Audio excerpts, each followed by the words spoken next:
Chapter 10. We have dropped in for a good job.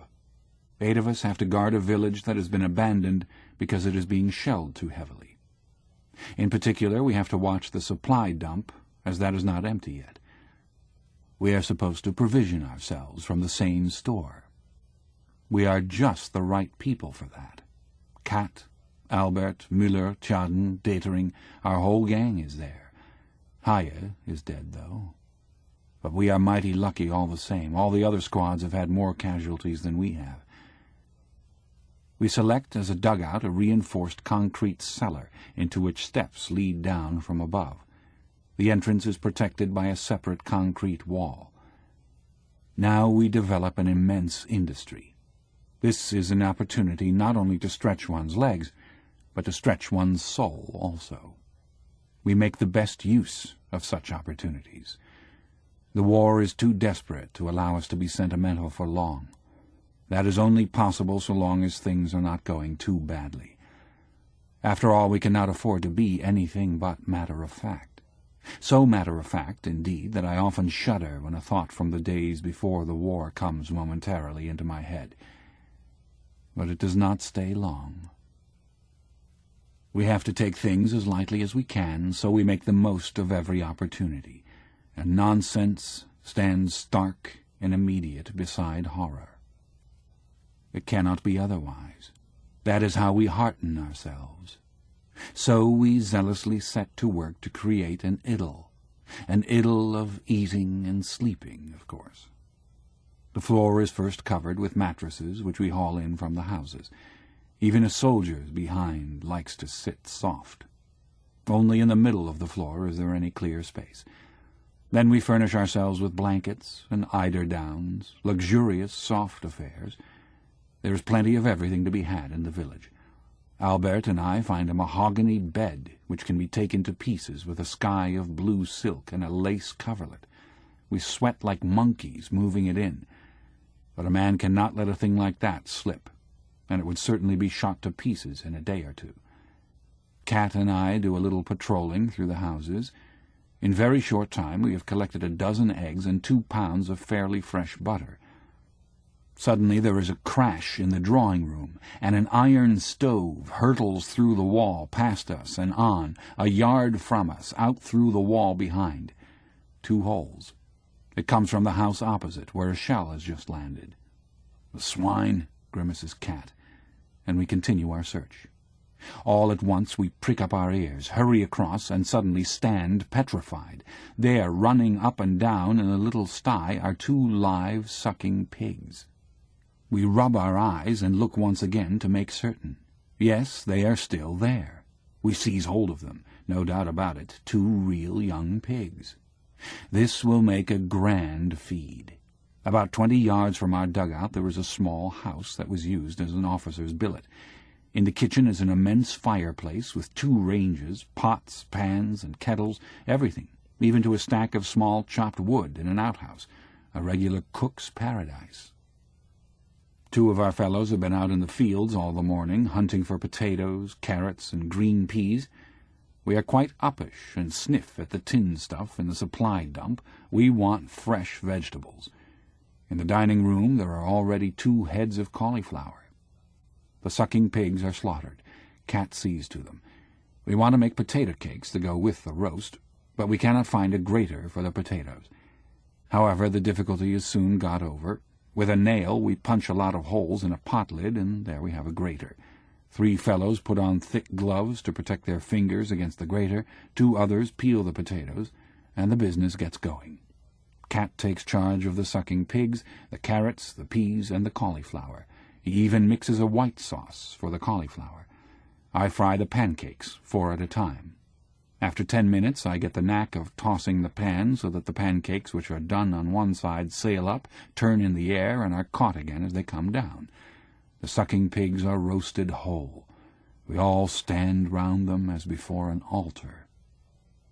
In the meantime we receive visitors, a couple of wireless men, who are generously invited to the feed. They sit in the living room where there is a piano. One of them plays, the other sings An der Weser. He sings feelingly, but with a rather Saxon accent. All the same, it moves us as we stand at the fireplace preparing the good things. Then we begin to realize we are in for trouble.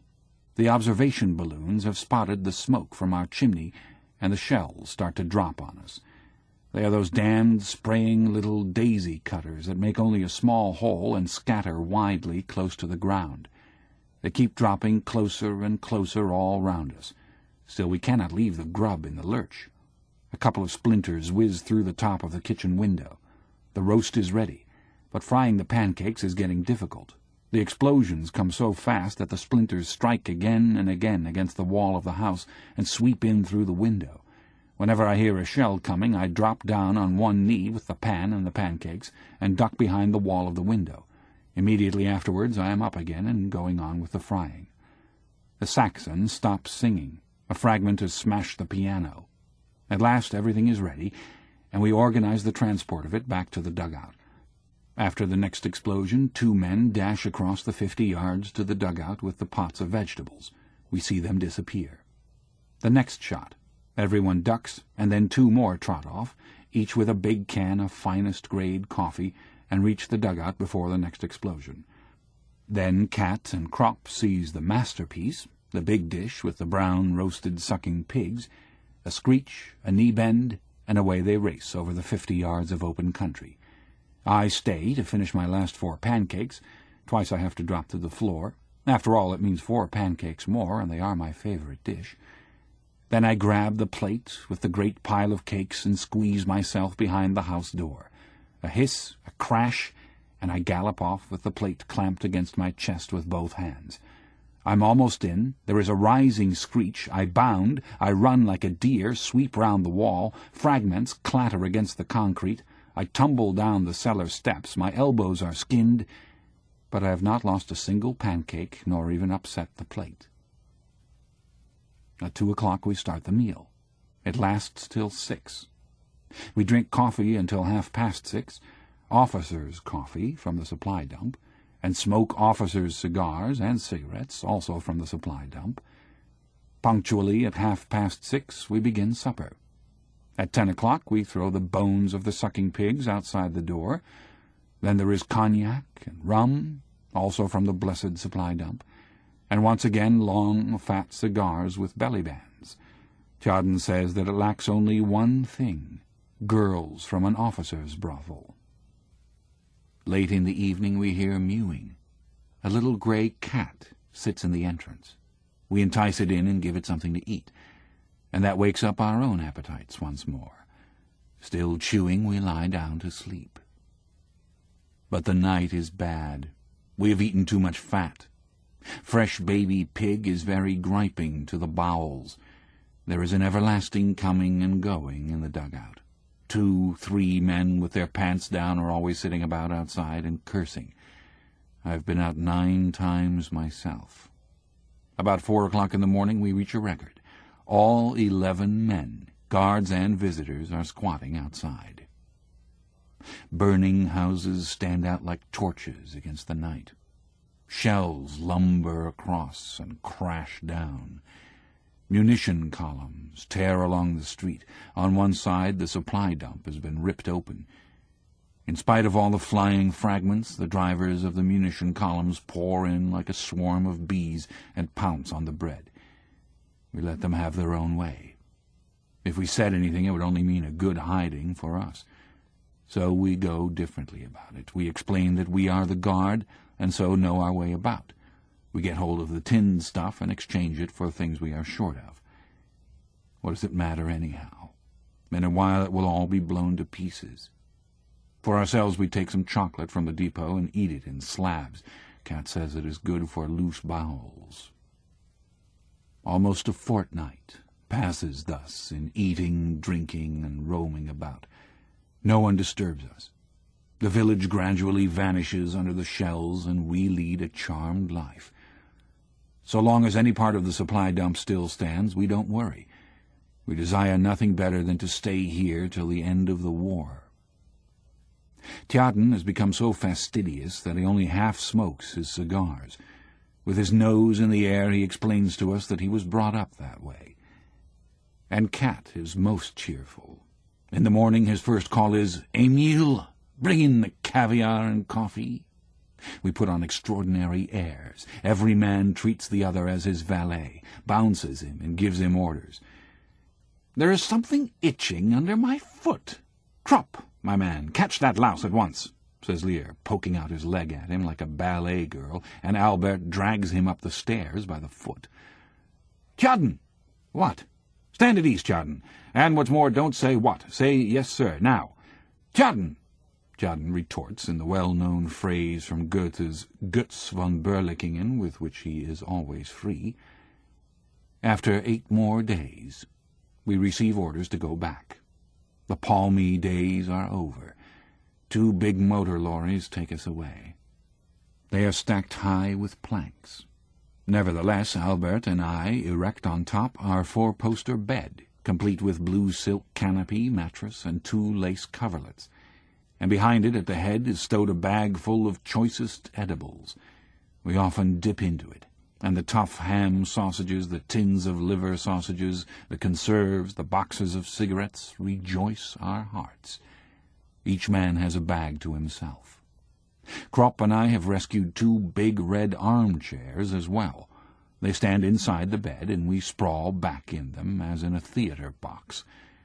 Above us swells the silken cover like a baldachin. Each man has a long cigar in his mouth, and thus, from aloft, we survey the scene. Between us stands a parrot cage that we found for the cat. She is coming with us and lies in the cage before her saucer of meat and purrs. Slowly the lorries roll down the road. We sing. Behind us shells are sending up fountains from the now utterly abandoned village.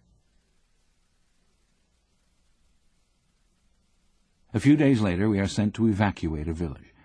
On the way we meet the fleeing inhabitants, trundling their goods and chattels along with them in wheelbarrows, in perambulators, and on their backs. Their figures are bent, their faces full of grief, despair, haste, and resignation. The children hold on to their mothers' hands, and often an older girl leads the little ones, who stumble onward and are forever looking back. A few carry miserable-looking dolls. All are silent as they pass us by. We are marching in column. The French certainly will not fire on a town in which there are still inhabitants. But a few minutes later the air screams, the earth heaves, cries ring out. A shell has landed among our rear squad. We scatter and fling ourselves down on the ground, but at that moment I feel the instinctive alertness leave me which hitherto has always made me do unconsciously the right thing under fire. The thought leaps up with a terrible, throttling fear. You are lost. And the next moment a blow sweeps like a whip over my left leg. I hear Albert cry out. He is beside me. "Quick, up, Albert!" I yell, for we are lying unsheltered in the open field. He staggers up and runs. I keep beside him. We have to get over a hedge. It is higher than we are. Krupp seizes a branch. I heave him up by the leg. He cries out. I give him a swing, and he flies over. With one bound I follow him and fall into a ditch that lies behind the hedge. Our faces are smothered with duckweed and mud, but the cover is good. So we wade in up to our necks. Whenever a shell whistles, we duck our heads under the water. After we have done this a dozen times, I am exhausted. "Let's get away, or I'll fall in and drown," groans Albert. "Where has it got you?" I ask him. "In the knee, I think." "Can you run?" "I think." "Then out!" We make for the ditch beside the road, and stooping, run along it. The shelling follows us. The road leads toward the munition dump. If that goes up, there won't be so much as a bootlace left of us. So we change our plan and run diagonally across country. Albert begins to drag. "You go, I'll come on after," he says, and throws himself down. I seize him by the arm and shake him. "Up, Albert. If once you lie down, you'll never get any farther. Quick, I'll hold you up." At last we reach a small dugout. Krupp pitches in, and I bandage him up. The shot is just a little above his knee. Then I take a look at myself. My trousers are bloody, and my arm too. Albert binds up my wound with his field dressing. Already he is no longer able to move his leg, and we both wonder how we managed to get this far. Fear alone made it possible. We should have run even if our feet had been shot off. We would have run on the stumps. I can still crawl a little. I call out to a passing ambulance wagon, which picks us up. It is full of wounded. There is an army medical lance corporal with it who sticks an anti-tetanus needle into our chests. At the dressing station we arrange matters so that we lie side by side. They give us a thin soup, which we spoon down greedily and scornfully, because we are accustomed to better times, but are hungry all the same. "Now for home, Albert," I say. "Let's hope so," he replies. "I only wish I knew what I've got." The pain increases. The bandages burn like fire. We drink and drink, one glass of water after another. "How far above the knee am I hit?" asks Kropp. "At least 4 inches, Albert," I answer. "Actually, it is perhaps 1. "I've made up my mind," he says after a while. "If they take off my leg, I'll put an end to it. I won't go through life as a cripple." So we lie there with our thoughts and wait. In the evening we are hauled on to the chopping block. I am frightened and think quickly what I ought to do, for everyone knows that the surgeons in the dressing stations amputate on the slightest provocation. Under the great business, that is much simpler than complicated patching. I think of Kemmerich. Whatever happens, I will not let them chloroform me, even if I have to crack a couple of their skulls. It is all right. The surgeon pokes around in the wound, and a blackness comes before my eyes. "Don't carry on so," he says gruffly, and hacks away. The instruments gleam in the bright light like marvelous animals. The pain is insufferable. 2 orderlies hold my arms fast, but I break loose with one of them and try to crash into the surgeon's spectacles, just as he notices and springs back. "Chloroform the scoundrel!" he roars madly. Then I become quiet.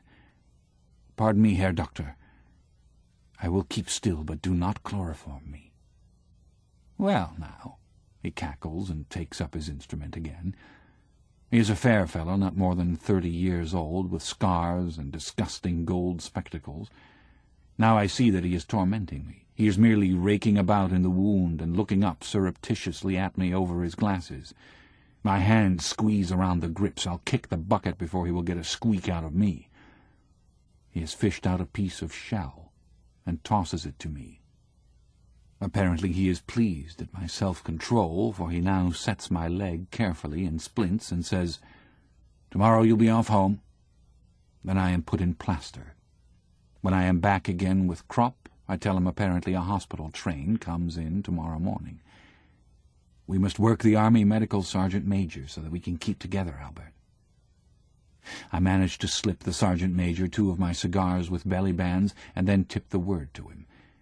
He smells the cigars and says, "Have you got any more of them?" "Another good handful," I say. "And my comrade," I point to Kropp. "He has some as well. We might possibly be glad to hand them to you out of the window of the hospital train in the morning." He understands, of course, smells them once again, and says, "Done." We cannot get a minute's sleep all night. One of them sings hymns in a high, cracked tenor before he begins to gurgle. Another has crept out of his bed to the window. He lies in front of it, as though he wants to look out for the last time. Our stretchers stand on the platform. We wait for the train. It rains, and the station has no roof. Our blankets are thin. We have waited already 2 hours. The Sergeant Major looks after us like a mother. Although I feel pretty bad, I do not let our scheme out of my mind. Casually I let him see the packet and give him 1 cigar in advance. In exchange, the Sergeant Major covers us over with a waterproof sheet. "Albert, old man," I suddenly bethink myself. "Our 4-poster, and the cat, and the club chairs," he adds. "Yes, the club chairs with red plush. In the evening we used to sit in them like lords, and intended later on to let them out by the hour, 1 cigarette per hour. It might have turned into a regular business, a real good living. And our bags of grub, too, Albert." We grow melancholy. We might have made some use of the things. If only the train left one day later, Cat would be sure to find us and bring us the stuff.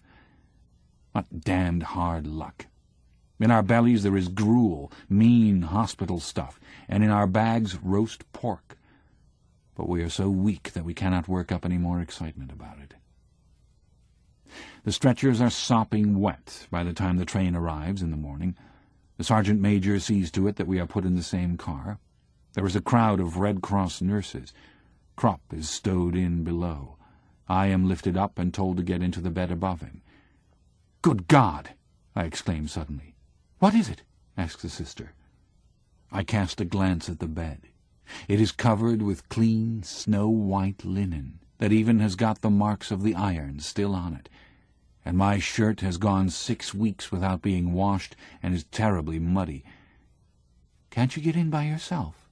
asked the sister gently. "Why, yes," I say, in a sweat, "but take off the bed cover first." "What for?" I feel like a pig. Must I get in there? "It will get—" I hesitate. "A little bit dirty?" she suggests helpfully. "That doesn't matter. We will wash it again afterwards." No, not that," I say excitedly. I am not equal to such overwhelming refinement. "When you have been lying out there in the trenches, surely we can wash a sheet," she goes on. I look at her. She is young and crisp, spotless and neat, like everything here. A man cannot realize that it isn't for officers only, and feels himself strange and in some way even alarmed. All the same, the woman is a tormentor. She is going to force me to say it. "It is only—" I try again. Surely she must know what I mean. "What is it, then?" "Because of the lice," I bawl out at last. She laughs. "Well, they must have a good day for once, too." Now I don't care any more. I scramble into bed and pull up the covers. A hand gropes over the bed cover. The sergeant major. It goes off with the cigars. An hour later we notice we are moving. I wake up during the night. Krupp is restless too. The train rides easily over the rails. I cannot realize it all yet. A bed, a train, home. "Albert," I whisper. "Yes?" "Do you know where the latrine is?" "The door is on the right, I think." "I'm going to have a look." It is dark. I grope for the edge of the bed and cautiously try to slide down, but my foot finds no support. I begin to slip. The plaster leg is no help, and with a crash I lie on the floor. "Damn!" I say. "Have you bumped yourself?" asks Krupp. "You can hear that well enough for yourself," I growl. "My head—" A door opens at the rear of the car. The sister comes with a light and looks at me. "He has fallen out of bed." She feels my pulse and smooths my forehead. "You haven't any fever, though?" "No," I agree. "Have you been dreaming, then?" she asks. "Perhaps." I evade. The interrogation starts again. She looks at me with her clear eyes, and the more wonderful and sweet she is, the less I am able to tell her what I want. I am lifted up into bed again. That will be all right. As soon as she goes, I must try to climb down again. If she were an old woman, it might be easier to say what a man wants, but she is so very young, at the most 25. It can't be done. I cannot possibly tell her. Then Albert comes to my rescue. He is not bashful. It makes no difference to him who is upset. He calls to the sister. She turns round. "Sister, he wants—" But no more does Albert know how to express it modestly and decently. Out there we say it in a single word, but here, to such a lady. All at once he remembers his school days and finishes hastily. "He wants to leave the room, sister." "Ah," says the sister, "but he shouldn't climb out of his bed with plaster bandage. What do you want, then?" she says, turning to me. I am in mortal terror at this turn, for I haven't any idea what the things are called professionally. She comes to my help. "Little or big?" Shocking business. I sweat like a pig and say shyly, Well, only quite a little one. At any rate, it produces the effect. I get a bottle. After a few hours I am no longer the only one, and by morning we are quite accustomed to it and ask for what we want without any false modesty. The train travels slowly. Sometimes it halts, and the dead are unloaded. It halts often. Albert is feverish. I don't feel too bad. I have some pain, but the worst of it is that apparently there are still lice under the plaster bandage. They itch terribly, and I cannot scratch myself. We sleep through the days. The country glides quietly past the window. The third night we reach Herbestal. I hear from the sister that Albert is to be put off at the next station because of his fever. "How far does the train go?" I ask. "To Cologne." "Albert," I say, "we stick together, you see." On the sister's next round I hold my breath and press it up into my head. My face swells and turns red. She stops. "Are you in pain?" "Yes," I groan, "all of a sudden." She gives me a thermometer and goes on. I would not have been under Cat's tuition if I did not know what to do now. These army thermometers are not made for old soldiers. All one has to do is to drive the quicksilver up, and then it stays without falling again. I stick the thermometer under my arm at a slant and flip it steadily with my forefinger. Then I give it a shake. I send it up to 100.2. But that is not enough. A match held cautiously near to it brings it up to 101.6. As the sister comes back, I blow myself out, breathe in short gasps, goggle at her with vacant eyes, toss about restlessly, and mutter in a whisper, "I can't bear it any longer." She notes me down on a slip of paper. I know perfectly well my plaster bandage will not be reopened if it can be avoided. Albert and I are put off together. We are in the same room in a Catholic hospital. That is a piece of luck. The Catholic infirmaries are noted for their good treatment and good food. The hospital has been filled up from our train. There are a great many bed cases amongst them. We do not get examined today because there are too few surgeons. The flat trolleys with the rubber wheels pass continually along the corridor, and always with someone stretched at full length upon them. A damnable position, stretched out full length like that. The only time it is good is when one is asleep. The night is very disturbed. No one can sleep.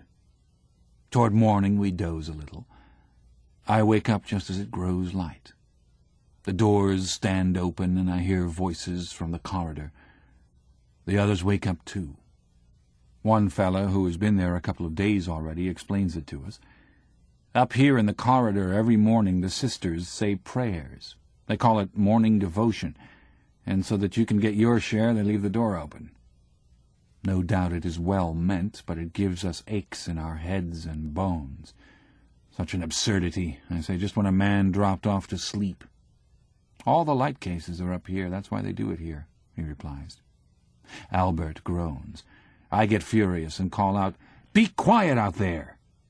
A minute later a sister appears. In her black and white dress she looks like a beautiful tea-cozy. "Shut the door, will you, sister?" says someone. "We are saying prayers. That is why the door is open," she responds. "But we want to go on sleeping." "Prayer is better than sleeping." She stands there and smiles innocently. "And it is 7 o'clock already." Albert groans again. "Shut the door," I snort. She is quite disconcerted. Apparently she cannot understand. "But we are saying prayers for you, too." "Shut the door anyway." She disappears, leaving the door open. The intoning of the litany proceeds. I feel savage and say, "I'm going to count up to 3. If it doesn't stop before then, I'll let something fly." "Me too," says another. I count up to 5. Then I take hold of a bottle, aim, and heave it through the door into the corridor. It smashes into 1,000 pieces. The praying stops. A swarm of sisters appear and reproach us in concert. "Shut the door!" we yell. They withdraw. The little one who came first is the last to go. "Heathen," she chirps, but shuts the door all the same. We have won.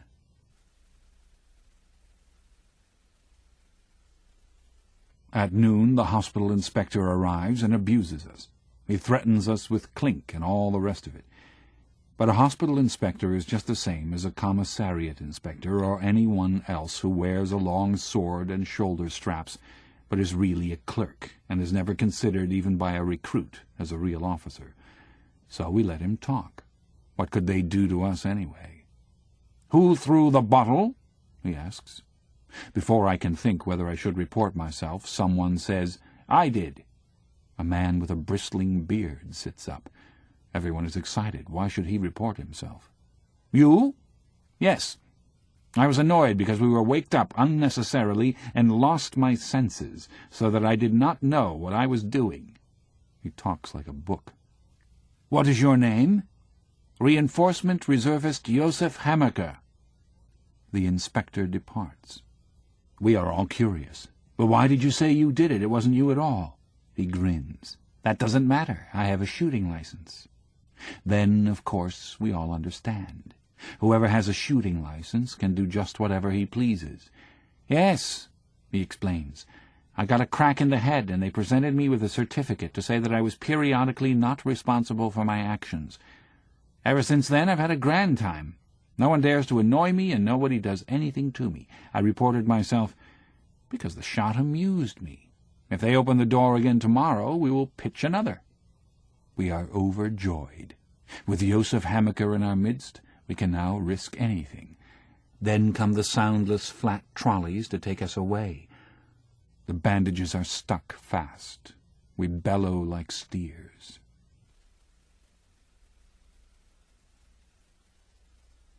There are 8 men in our room. Peter, a curly, black-haired fellow, has the worst injury, a severe lung wound. Franz Wechter, alongside him, has a shot in the arm, which didn't look too bad at first, but the third night he calls out to us, telling us to ring. He thinks he has a hemorrhage. I ring loudly. The night sister does not come. We have been making rather heavy demands on her during the night because we have all been freshly bandaged, and so have a good deal of pain. One wants his leg placed so, another so, a third wants water, a fourth wants her to shake his pillow. In the end, the buxom old body grumbled bad-temperedly and slammed the doors. Now, no doubt, she thinks it is something of the same sort, and so she is not coming. We wait. Then Franz says, "Ring again." I do so. Still she does not put in an appearance. In our wing there is only one night sister. Perhaps she has something to do in one of the other rooms.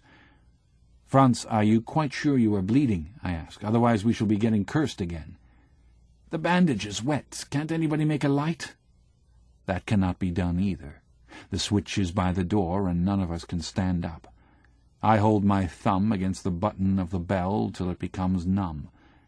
Perhaps the sister has fallen asleep. They certainly have a great deal to do, and are all overworked day after day, and added to that is the everlasting praying. "Should we smash a bottle?" asks Joseph Hammaker of the shooting license. She wouldn't hear that any more than the bell. At last the door opens. The old lady appears, mumbling. When she perceives Franz's trouble, she begins to bustle, and says, "Why did not someone say I was wanted? We did ring, and none of us here can walk." He has been bleeding badly, and she binds him up. In the morning we look at his face. It has become sharp and yellow, whereas the evening before he looked almost healthy. Now a sister comes oftener. Sometimes there are Red Cross voluntary aid sisters. They are pleasant, but often rather unskilled.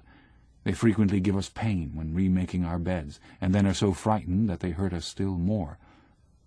The nuns are more reliable. They know how they must take hold of us, but we would be better pleased if they were somewhat more cheerful. A few of them have real spirit. They are superb. There is no one but would do anything for Sister Libertine, this marvelous sister, who spreads good cheer through the whole wing, even when she can only be seen in the distance. And there are others like her. We would go through fire for her.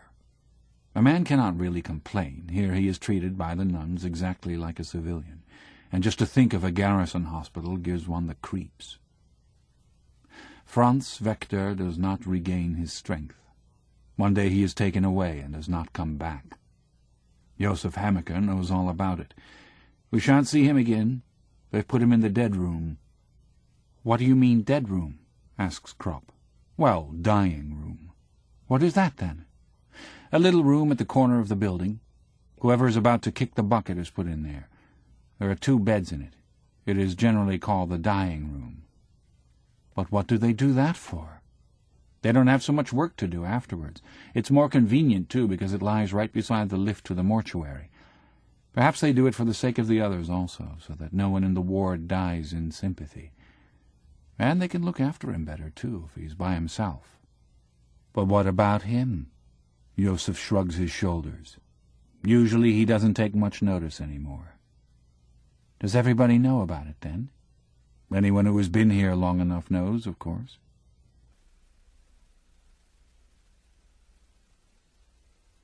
In the afternoon, Franz Wechter's bed has a fresh occupant. A couple of days later, they take the new man away, too.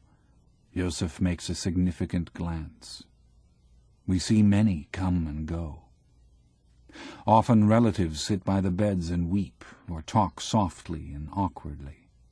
One old woman will not go away, but she cannot stay there the whole night through.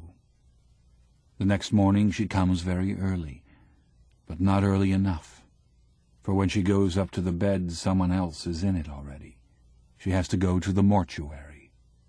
The apples that she has brought with her she gives to us. And then little Peter begins to get worse. His temperature chart looks bad, and one day the flat trolley stands beside his bed. "Where to?" he asks. "To the bandaging ward." He is lifted out.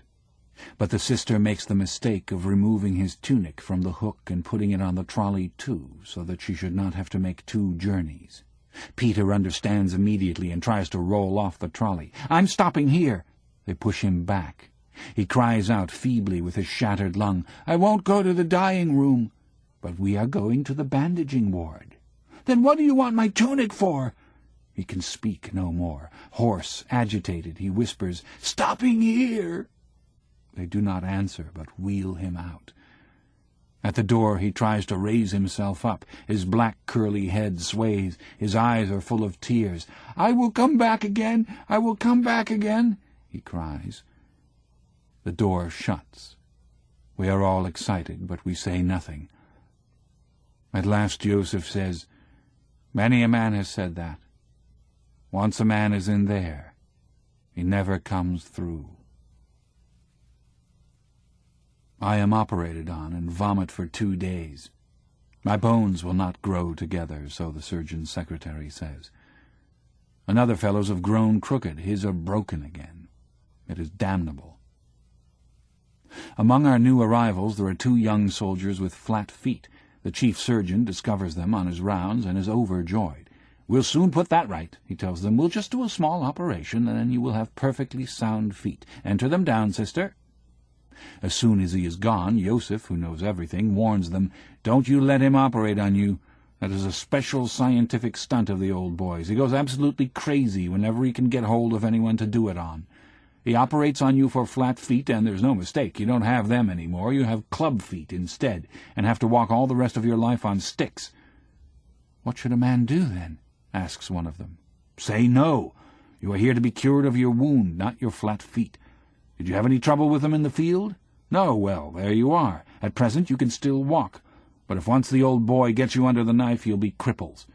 What he wants is little dogs to experiment with, so the war is a glorious time for him, as it is for all the surgeons. You take a look down below at the staff. There are a dozen fellows hobbling around that he has operated on. A lot of them have been here all the time, since 14 and 15.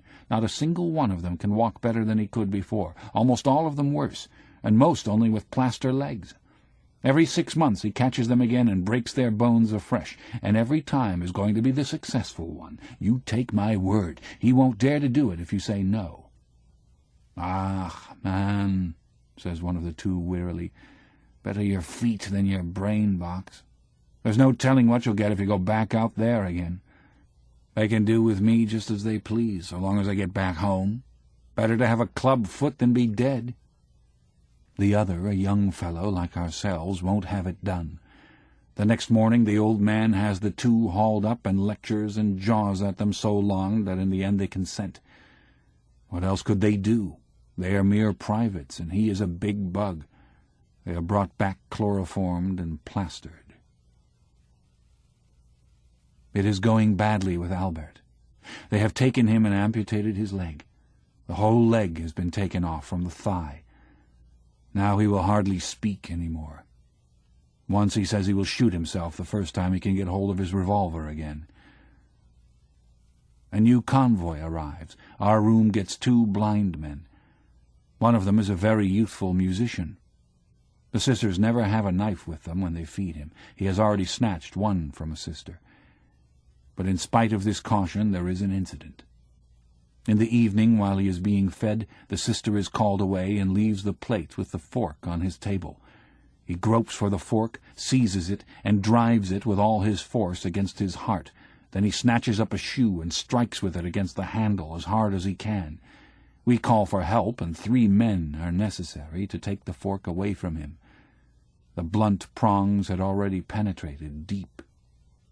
He abuses us all night so that no one can go to sleep. In the morning he has lockjaw. Again beds are empty. Day after day goes by with pain and fear, groans and death gurgles. Even the death room is no use any more. It is too small. Fellows die during the night in our room. They go even faster than the sisters can cope with them. But one day the door flies open, the flat trolley rolls in, and there on the stretcher, pale, thin, upright, and triumphant, with his shaggy head of curls, sits Pater. Sister Libertine, with beaming looks, pushes him over to his former bed. He is back from the dying room. We have long supposed him dead. He looks round. "What do you say now?" And Joseph has to admit that it is the first time he has ever known of such a thing. Gradually a few of us are allowed to get up, and I am given crutches to hobble around on. But I do not make much use of them. I cannot bear Albert's gaze as I move about the room. His eyes always follow me with such a strange look. So I sometimes escape to the corridor. There I can move about more freely. On the next floor below are the abdominal and spine cases, head wounds and double amputations. On the right side of the wing are the jaw wounds, wounds in the joints, wounds in the kidneys, wounds in the testicles, wounds in the intestines. Here a man realizes for the first time in how many places a man can get hit. 2 fellows die of tetanus. Their skin turns pale, their limbs stiffen, at last only their eyes live stubbornly. Many of the wounded have their shattered limbs hanging free in the air from a gallows. Underneath the wound a basin is placed into which drips the pus. Every 2 or 3 hours the vessel is emptied. Other men lie in stretching bandages with heavy weights hanging from the end of the bed. I see intestine wounds that are constantly full of excreta. The surgeon's clerk shows me X-ray photographs of completely smashed hip bones, knees, and shoulders. A man cannot realize that above such shattered bodies there are still human faces in which life goes its daily round. And this is only one hospital, one single station. There are hundreds of thousands in Germany, hundreds of thousands in France, hundreds of thousands in Russia.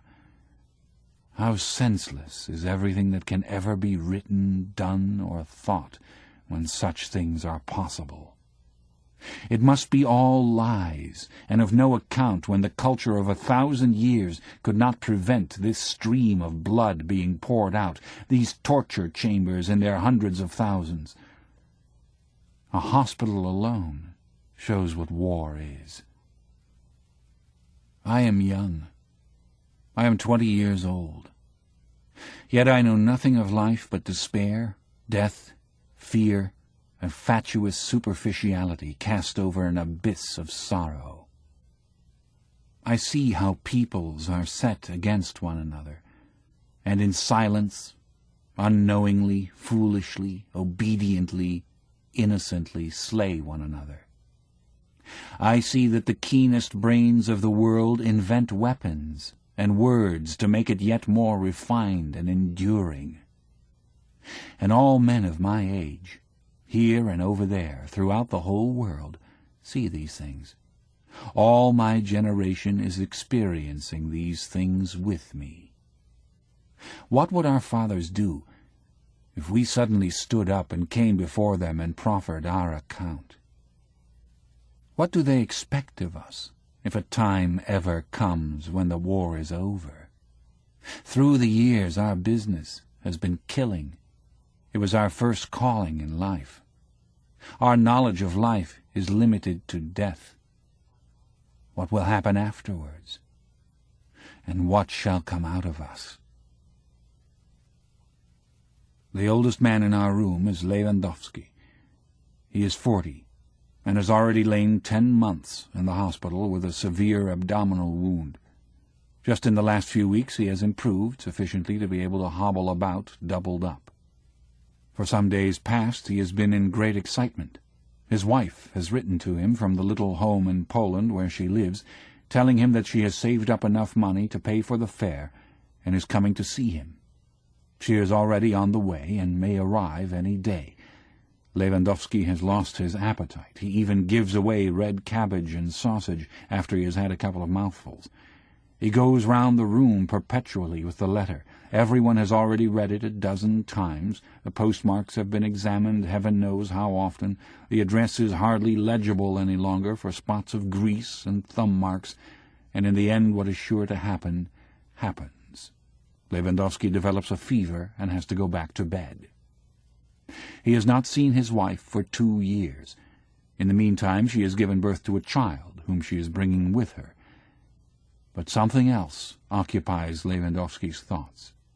He had hoped to get permission to go out when his old woman came, for obviously seeing is all very well, but when a man gets his wife again after such a long time, if at all possible, a man wants something else besides. Lewandowski has discussed it all with us at great length. In the army there are no secrets about such things, and what's more, nobody finds anything objectionable in it. Those of us who are already able to go out have told him of a couple of very good spots in the town, parks and squares where he would not be disturbed. One of us even knows of a little room. But what is the use? There Lewandowski lies in bed with his troubles. Life holds no more joy for him if he has to forego this affair. We console him and promise to get over the difficulty somehow or other.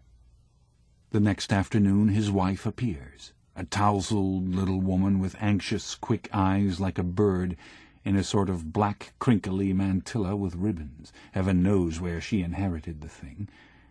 She murmurs something softly and stands shyly in the doorway. It terrifies her that there are 6 of us men present.